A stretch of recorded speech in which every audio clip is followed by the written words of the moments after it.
Hola amigos, ¿cómo están? Bienvenidos a esta nueva edición de Mesa Política. Este es un programa producido por Otra Mirada en alianza con Nuestra América TV. Yo soy Rocío Pereira y el día de hoy vamos a conversar sobre la distribución del trabajo y en particular sobre la desigualdad de género en el ámbito laboral. ¿No? Como sabemos, estamos a puertas de celebrar, ¿no?, el Día de la Madre, una ocasión sin duda sumamente importante, pero también una oportunidad para comenzar a cuestionar algunos roles de género y sobre todo en quienes recaen la labor del cuidado. Para conversar sobre este tema está con nosotros dos compañeras, Angélica Mota y Gabriela Adriancén. Les damos la bienvenida, las presento también. Angélica es antropóloga, docente universitaria y activista feminista. Es también doctora en salud colectiva por la Universidad del Estado del Río de Janeiro. Y también está con nosotros Gabriela Adriancén, que es historiadora, especialista en género y coordinadora adjunta de la Diplomatura Interdisciplinaria en Políticas de Cuidado y Economía Feminista de la Universidad Nacional Mayor de San Marcos. Bienvenidas a las dos. Muchas gracias, Rocío, por la invitación y un saludo a todos y a todas quienes nos están escuchando en este momento. Igual, igual. Hola a todas y a todos. Bueno, muchas gracias a ustedes por participar y como comentaba, estamos a días de celebrar, ¿no?, el Día de la Madre y creo que, bueno, estamos llenos pues de todo este ambiente festivo que celebra el rol que ejercen en la sociedad, ¿no? Y si bien es importante valorizar, por supuesto, el rol de cuidado, también creemos que es importante comenzar a cuestionar algunas cosas que parecieran normales, ¿no? Y no sé, por ejemplo, si primero, Angélica, nos puedes comentar cómo estamos en el Perú, ¿no?, en términos de la distribución del trabajo, ¿no? Se dice que las mujeres trabajan más que los hombres, pero ganan menos, y se dice también, por ejemplo, que las mujeres dedican más horas al trabajo doméstico no remunerado. En general, si nos puedes dar un poco un panorama general. Sí, mira, todavía vivimos en una sociedad donde los roles tradicionales de género que nos dicen que las mujeres son las principales encargadas del cuidado de otros en la familia, ¿no? Y que tienen un rol, que su rol de madre es lo central en su vida, ¿no? Esta idea sobre la mujer todavía es muy fuerte. Hemos vivido en las últimas décadas y en realidad ya desde fines del siglo XX, digamos, cambios importantes, ¿no? En el Perú al respecto de la salida, por ejemplo, de las mujeres al mundo laboral. Esto se ha venido dando de manera progresiva y ahora, por ejemplo, tenemos que más o menos la misma cantidad de hombres y mujeres estudian estudios superiores, por ejemplo, ¿no? Y la presencia de las mujeres en la vida laboral es importantísima. Sin embargo, hay que decir, ¿no?, que partiendo de este esquema tradicional de género, donde la mujer es para la casa y los hombres para la calle y para el mundo productivo, ¿no?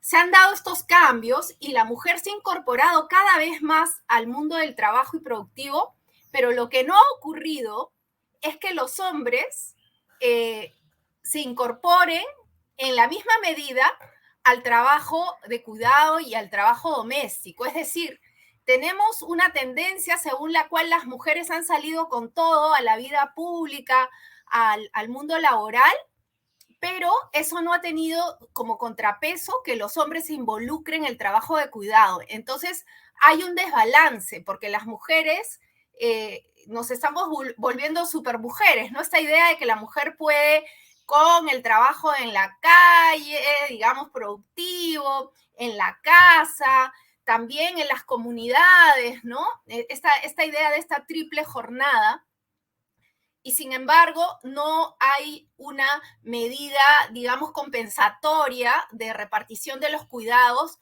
con los varones ni con el Estado, ¿no?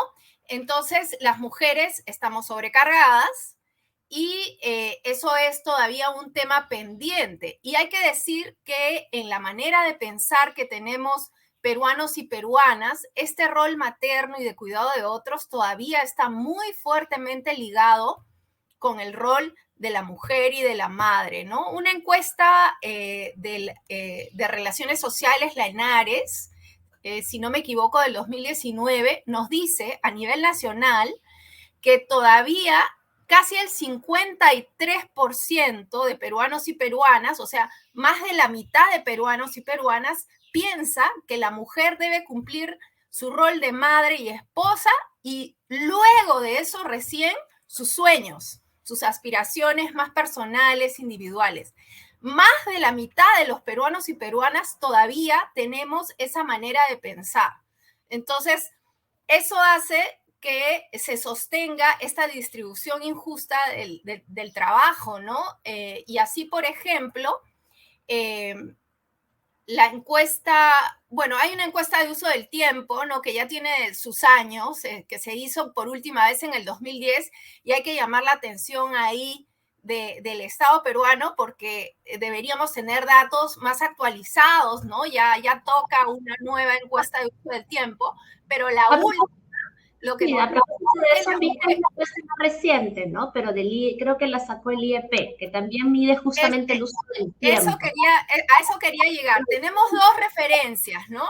La nacional del INEI, que se tiene que actualizar, que nos dice que las mujeres trabajamos 24 horas a la semana en trabajos de cuidado más que los hombres, ¿no? En labores domésticas. Y la que se hizo más recientemente de Flora Tristán y el IEP, que tiene un número parecido, es incluso más, o sea, son 27 y pico horas más las mujeres que los hombres. Entonces, claramente, tanto desde lo que son las concepciones, ¿no? Como nos dice Lenares, como los números más duros que nos traen estas encuestas, vemos que somos un país donde hay una deuda pendiente para una mejor distribución del trabajo doméstico y de cuidado en la sociedad. Debería participar el Estado, deberían participar los hombres, debería participar la empresa privada. Y sobre el rol del Estado, creo que hemos tenido recientemente la discusión de un proyecto de ley, y ahí de repente Gaby nos puede contar mejor porque ella ha estado muy involucrada en su diseño. Sí, antes de darle el pase a Gabriela, solo para puntualizar, Angélica, ¿cómo este tema del uso del tiempo, ¿no? ¿Cómo es que esta carga desigual del cuidado afecta el uso del tiempo de la mujer y su acceso a otros derechos, ¿no? O sea, finalmente esto cómo repercute en la posibilidad que tiene una mujer que, como tú dices, se vuelve una supermujer, que tiene que trabajar en casa, trabajar afuera. Al final, ¿eso cómo repercute en su acceso a otros derechos? Por supuesto que repercute mucho, por ejemplo, en una familia, ¿no?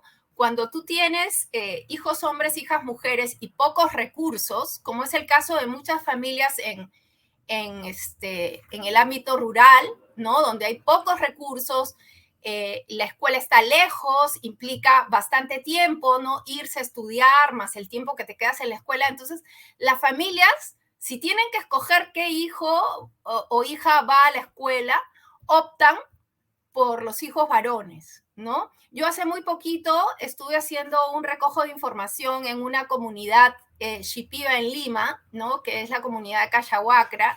Estaba levantando historias de vida de mujeres, ¿no? Y la mayoría de ellas, es interesante porque esta comunidad, digamos, ha tenido como su móvil de migración las metas de estudios superiores.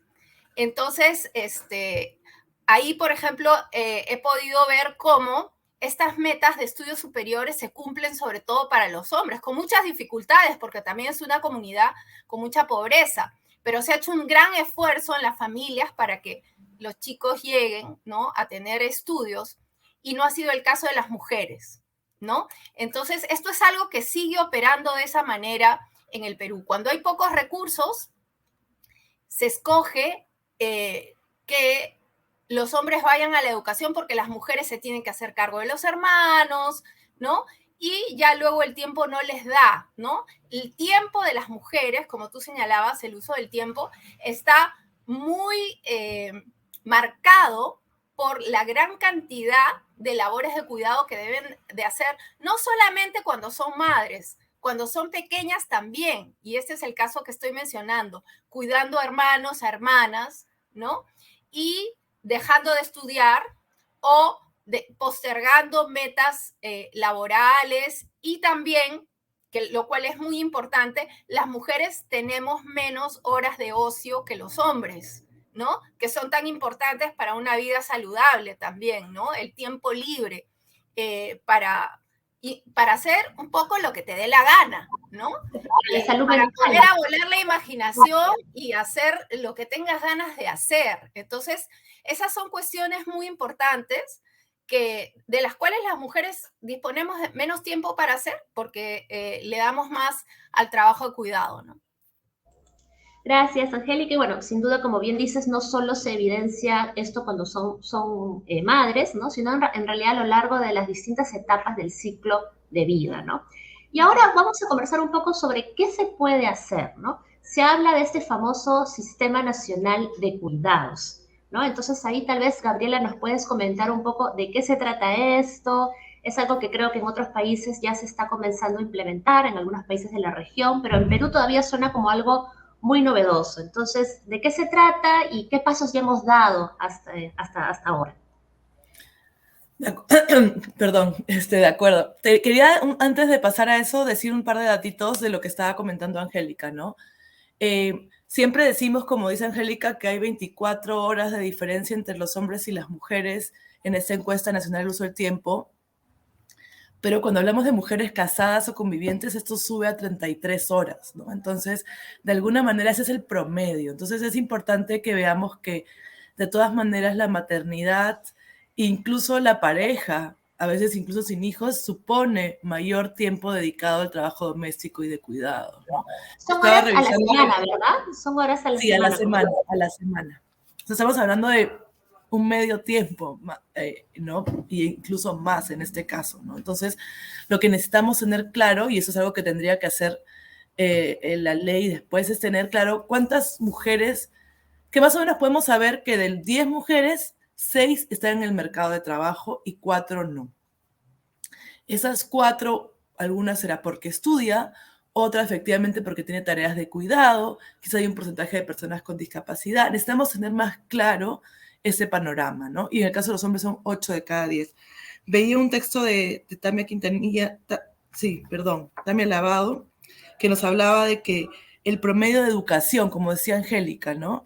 Las mujeres que no tienen hijos, han dedicado 12 años y 12.4 años a educarse, y las que tienen hijos un 9.7, ¿no? Entonces eso quiere decir que efectivamente el tiempo que dedicamos al trabajo doméstico y de cuidado nos impide desarrollar otro tipo de competencias para el mundo laboral.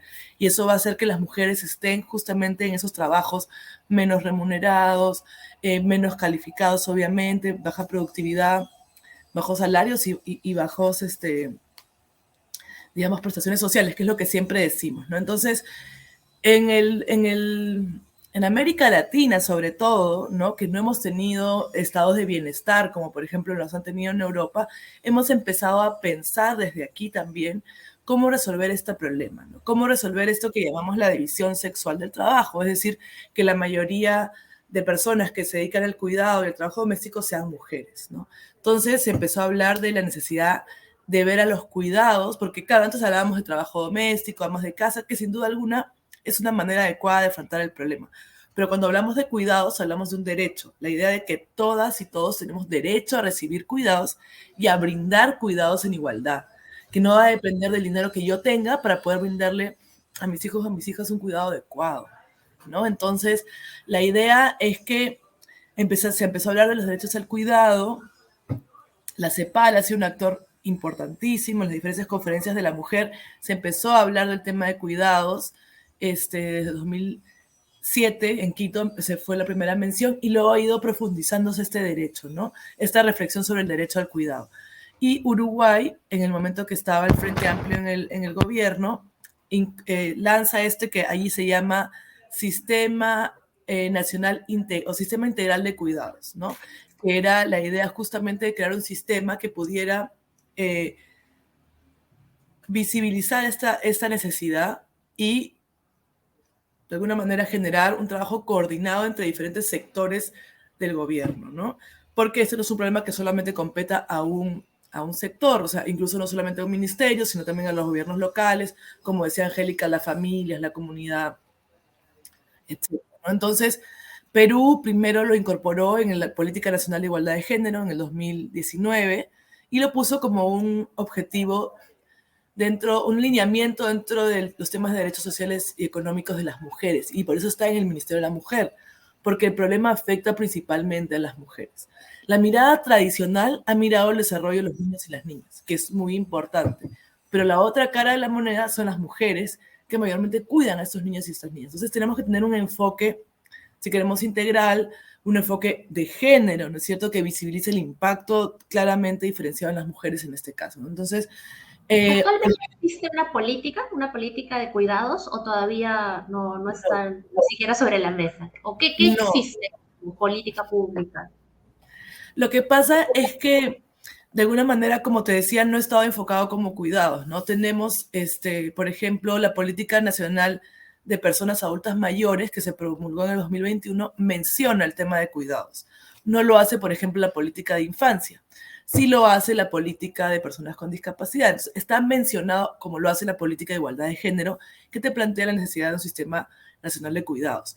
Pero no está como mencionado en las diferentes políticas, pero no hay una política específica, ¿no? Entonces, cuando en 2021 se entra en el nuevo gobierno, se consideró, porque venía en el programa de gobierno del Nuevo Perú, esta idea de incorporar el tema de los cuidados. Entonces, se empieza a recoger lo que ya se venía haciendo desde el ministerio, ¿no? El ministerio había sacado un marco conceptual sobre los cuidados, había hecho un primer levantamiento de información, entonces, y tenía un borrador de un proyecto de ley. Este proyecto de ley había estado estancado en la PCM, se regresa al ministerio, se reformula, se amplía, se profundiza, ¿no es cierto? Y se hace un proyecto de ley que crea que reconoce el derecho al cuidado y crea el Sistema Nacional de Cuidados. Solo para ponerlo en simple y de repente pasar a otra pregunta, el sistema debería tener como por lo menos 4 pilares, ¿no? Uno son los servicios de cuidado, ¿no es cierto?, para niños y niñas, personas con discapacidad, adultos mayores y cualquier persona en dependencia. Debería tener, obviamente, políticas y regulaciones que tendrían que ser estándares de calidad de los servicios, licencias, etcétera.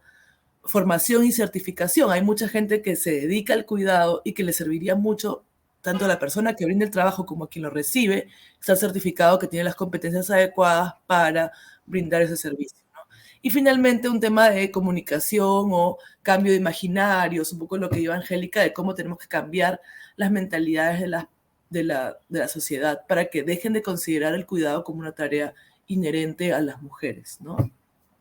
Quería añadir a lo que ha dicho Gaby, aclarar de repente una cosita respecto de la política, ¿no? Porque de repente algunas personas que nos escuchan pueden decir, pero ¿cómo que no hay política de cuidado si tenemos CUNAMAS, por ejemplo, ¿no? Y ahí hay que aclarar que CUNAMAS, si bien es una política muy importante que llega a muchos niños y niñas, ¿no?, que reciben cuidado, ha sido una política que ha sido pensada, como estaba diciendo Gaby, ¿no?, este paradigma que piensa sobre todo en la persona que va a recibir el cuidado. Entonces, CUNAMAS depende del MIDIS, ¿no?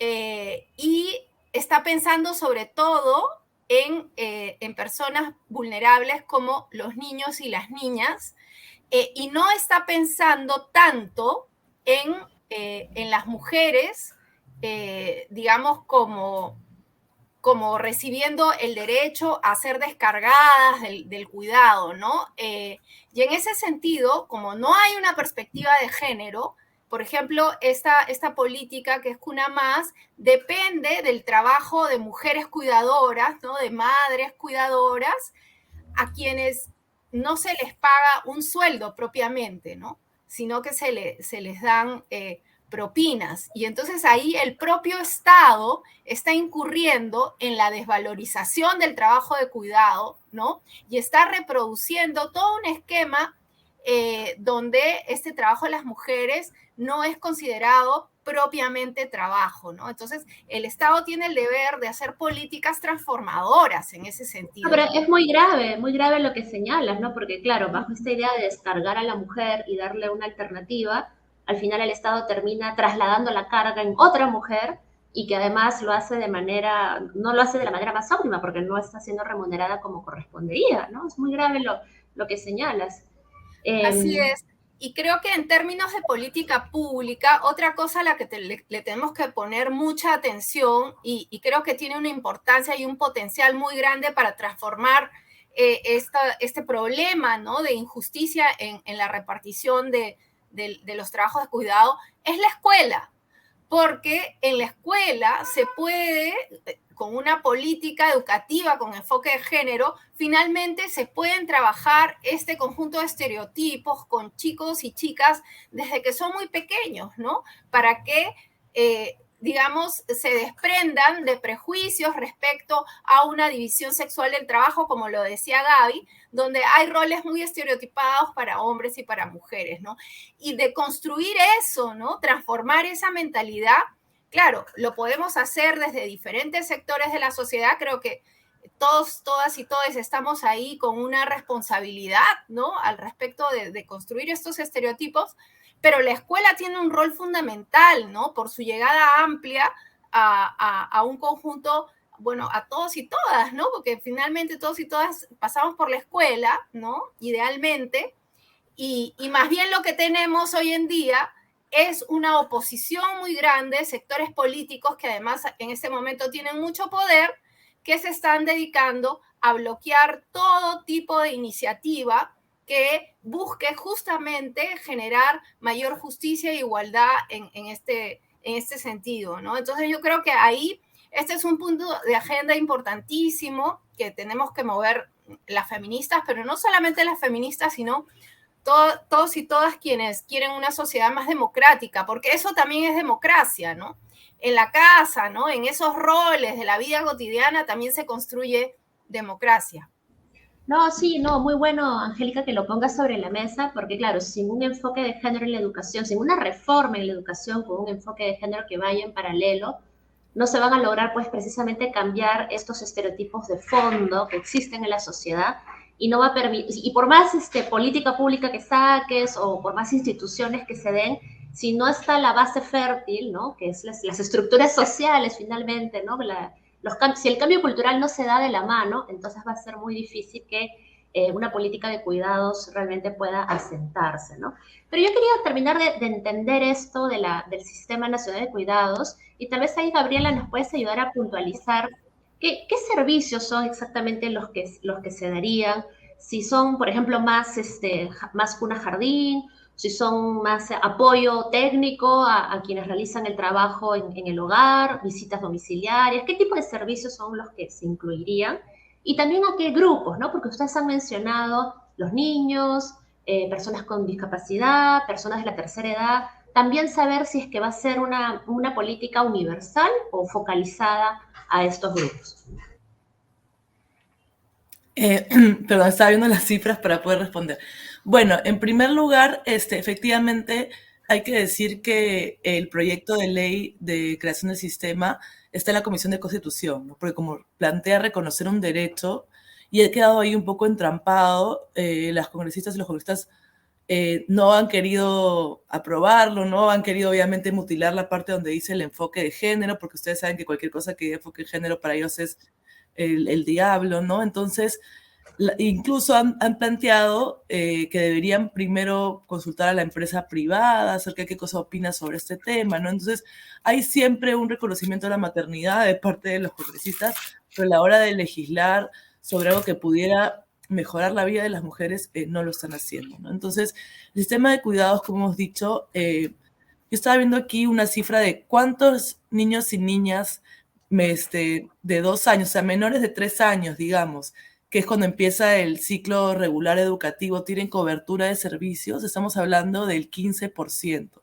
Es decir, que solamente el 15% de niños menores de 3 años van a algún servicio público o privado de cuidados. Lo que es cierto es que también hay un universo de servicios privados de los cuales no conocemos, no sabemos cómo brindan el servicio y etcétera, ¿no? Entonces, el sistema de cuidados lo que plantearía es crear servicios para estas poblaciones, ¿no? La población de niños y niñas, que hemos dicho que puede llegar alrededor de 3.5 millones, estos son datos que estábamos manejando cuando estaba en el Ministerio quiénes serían los beneficiarios de este sistema, ¿no? Estamos hablando de por lo menos 3.5 millones de niños y niñas, estamos hablando de 1.7 millones de personas con situación de discapacidad dependientes, ¿no es cierto? Porque no toda persona con discapacidad es dependiente.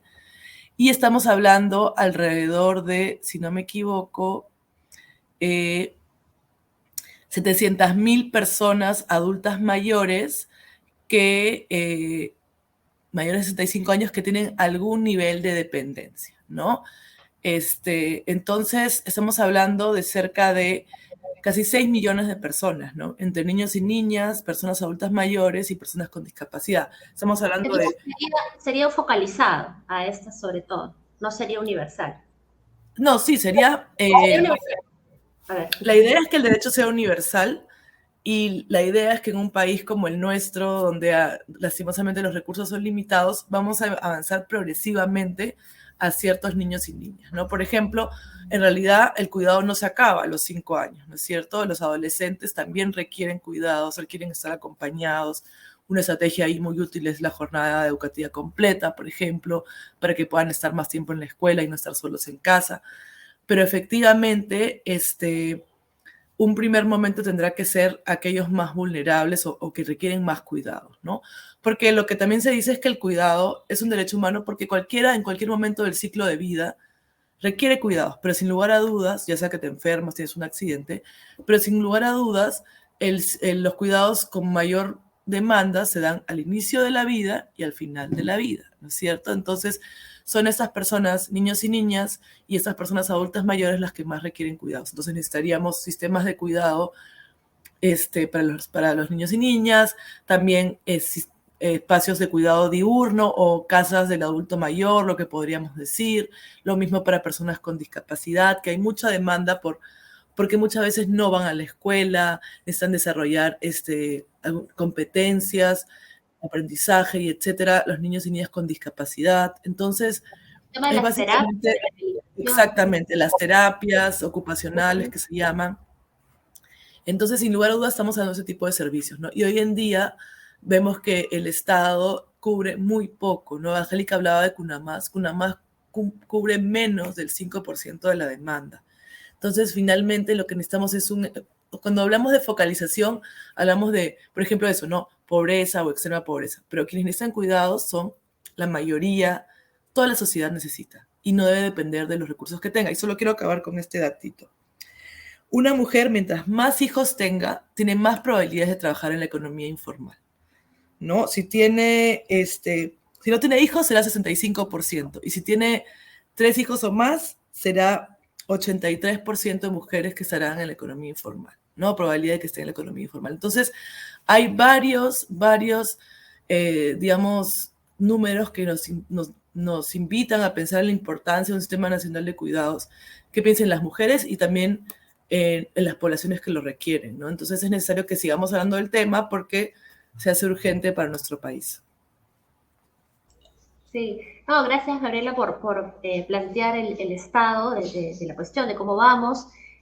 Bueno, Angélica, también quisiera preguntarte, y bueno, también Gabriela, si gustas luego también intervenir, ese tipo de sistemas, ¿no? Ha funcionado sobre todo, entiendo yo, en estados de bienestar, ¿no? Donde se ha podido invertir mayores recursos, tal vez hay mayor contribución a través de impuestos, etcétera.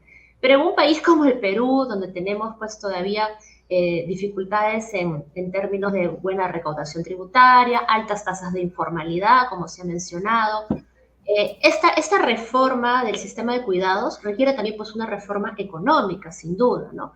Entonces, ¿cómo la financiamos, no? Implicaría tal vez pasar a hacer ajustes al modelo económico que tenemos y transitar hacia otro modelo económico. ¿Cómo hacemos para progresivamente transitar a este nuevo sistema y financiarlo?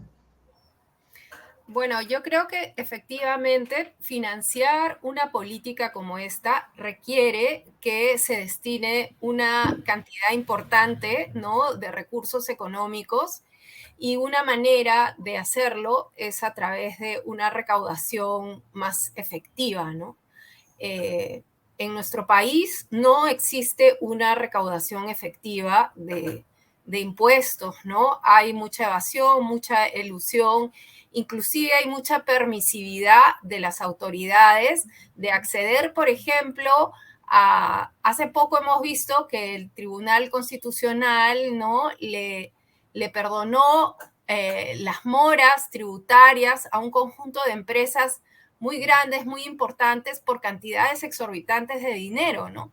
Y esto es algo que se ha dado con la anuencia del Tribunal Constitucional. Entonces, ese tipo de cuestiones ocurren en nuestro país. Lamentablemente, tenemos un modelo económico, ¿no?, que está un poco construido para favorecer sobre todo a, digamos, los actores con más poder económico, quienes tienen directa posibilidad de influencia sobre el Estado y, digamos, su funcionamiento, ¿no? Entonces, eso tiene que cambiar.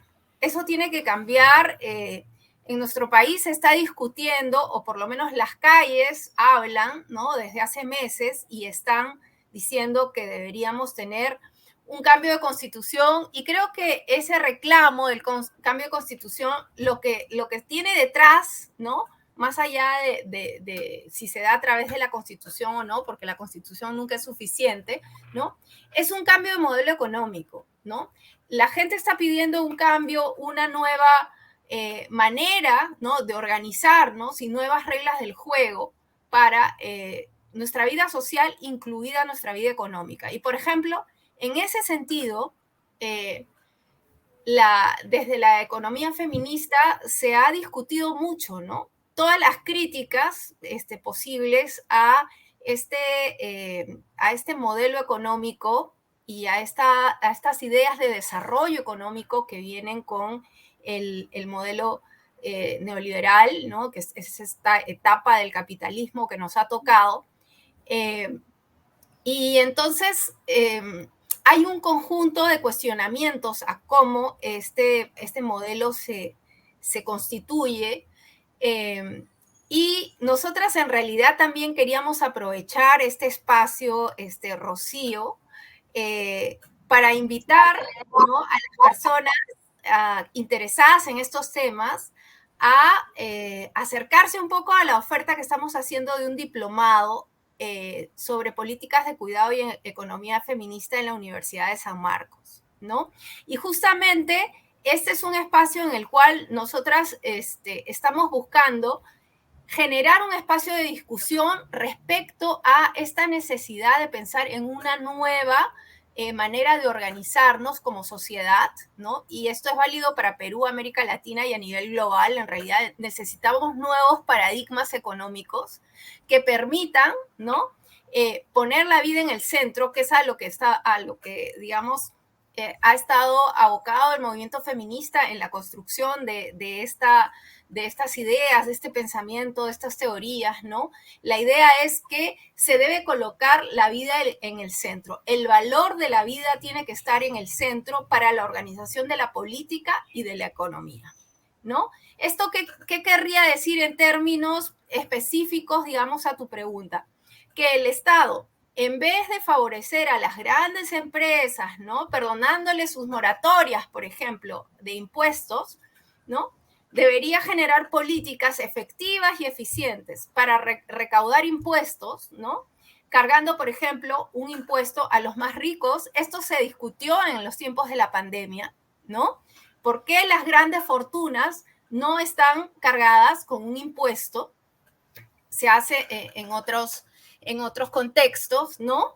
Y esa mayor eficiencia en recaudar, el no perdonarle la vida a las grandes empresas, ¿no?, el cargar impuestos a los más ricos, son caminos que nos permitirían tener más recursos para destinar a algo tan importante como es un sistema nacional de cuidados universal, ¿no?, que permita que el derecho a recibir cuidado y a cuidar en igualdad se puedan cumplir, ¿no?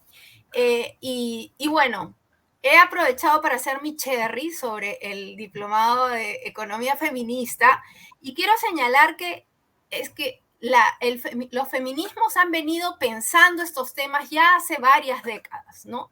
Y tienen propuestas muy interesantes para imaginar ¿no? Nuevos paradigmas económicos que transformen la vida social hacia, digamos, un horizonte donde la vida sea lo central, ¿no? Y donde haya mayor justicia y mayor democracia real, ¿no? Entonces, dejo ahí mi cherry como invitación. No, está muy bien, ya saben, tienen la información, si gustan de ir al diplomado que nos ha comentado Angélica. Y bueno, Gabriela, cerramos contigo. Si gustas, nos comentas también un poco sobre el financiamiento de esta reforma. Y también, si gustas, puedes agregar un poco si ves si existen las condiciones políticas también para, en este contexto, en esta coyuntura actual, ¿no? Se ha mencionado que existen pues estas fuerzas conservadoras, estas fuerzas que antiderechos. ¿Cómo ves también el panorama en ese sentido? Sí, yo creo que, como decía Angélica, o sea, las reformas tributarias están en discusión en la región, ¿no? Recordemos que se intentó aquí en nuestro país el año 2021, pero no hubo la fuerza política suficiente para lograr esa delegación de facultades, no hubo un apoyo del Ejecutivo decidido, ¿no es cierto? Y sin lugar a dudas, creo que lo que podríamos hacer ahora es mirar el caso colombiano, ¿no? El caso colombiano donde Petro ha llegado con esa agenda clara de la reforma tributaria, ha sido uno de los primeros puntos de agenda que ha puesto, se ha aprobado en el Congreso. Y ahí las mujeres feministas, y hay una mesa de economía feminista, por ejemplo, en Colombia hace muchos años en Bogotá. El sistema Bogotá también, por ejemplo, tú decías estados de bienestar, no necesariamente, ¿no? En Bogotá se empezó un sistema distrital de cuidados, ¿no es cierto?, con las manzanas de cuidado. Entonces, es una mezcla, obviamente, de voluntad política, de reorganizar servicios que ya existen, darles un enfoque de género, articularlos, etcétera. Obviamente es muy deficiente, pero es un inicio, ¿no? Y yo creo que sí, yo creo que la reforma tributaria es clave, ¿no es cierto? Y eso significa, como decía Angélica, grabar las grandes fortunas. Estaba en un taller hablando de cambiar el tema de los impuestos al capital, ¿no es cierto?, que en Perú es súper bajo, también el tema del impuesto predial. O sea, hay varias reformas que podemos hacer en términos tributarios, ¿no? Pero efectivamente eso depende de un momento político, y justamente Petro sabe que el primer año de gobierno es el año clave para hacer reformas, ¿no? Y eso yo creo que al gobierno anterior pues no tuvo la claridad de cuáles eran esas reformas que quería lograr en un primer año y articular esas voluntades, ¿no? Y sin lugar a dudas la reforma tributaria sería clave, ¿no? Y lastimosamente no veo en el corto plazo esa voluntad política.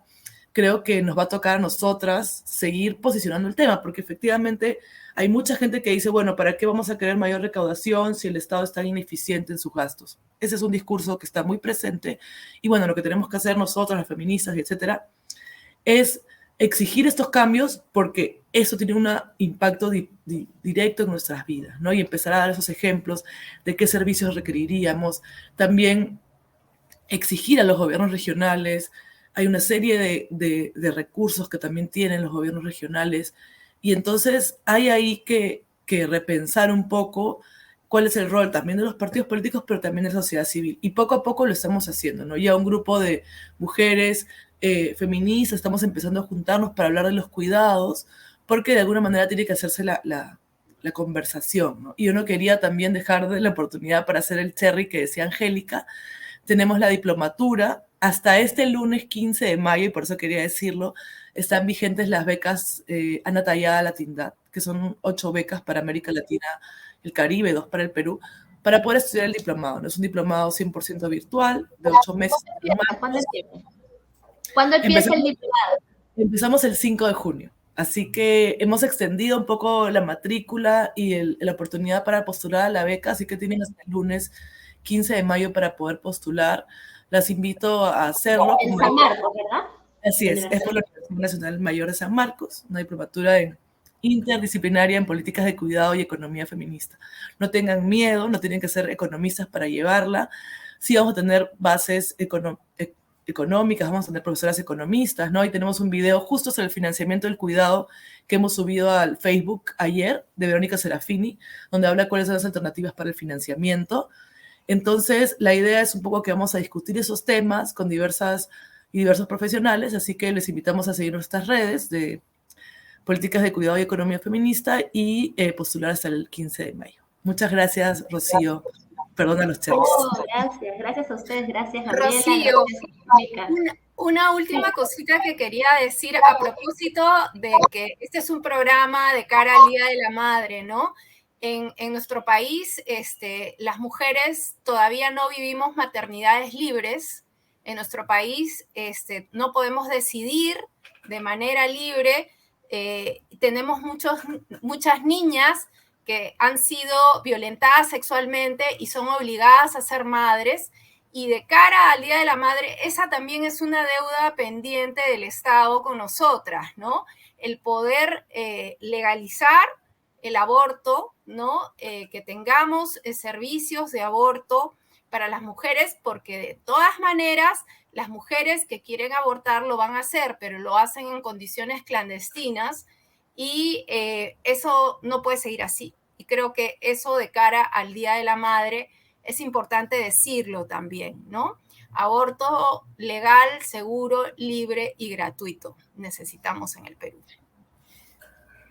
Gracias, gracias Gabriela, gracias Angélica. Sin duda son muchos los terrenos de disputa para el movimiento feminista y hoy día hemos podido tener mayores alcances sobre el Sistema Nacional de Cuidados. Amigos, por favor compartan este programa, sigamos difundiendo y sigamos posicionando en la agenda pública este tema que es tan importante. Eso es todo por hoy y bueno, con ustedes será hasta una siguiente oportunidad. Muchas gracias.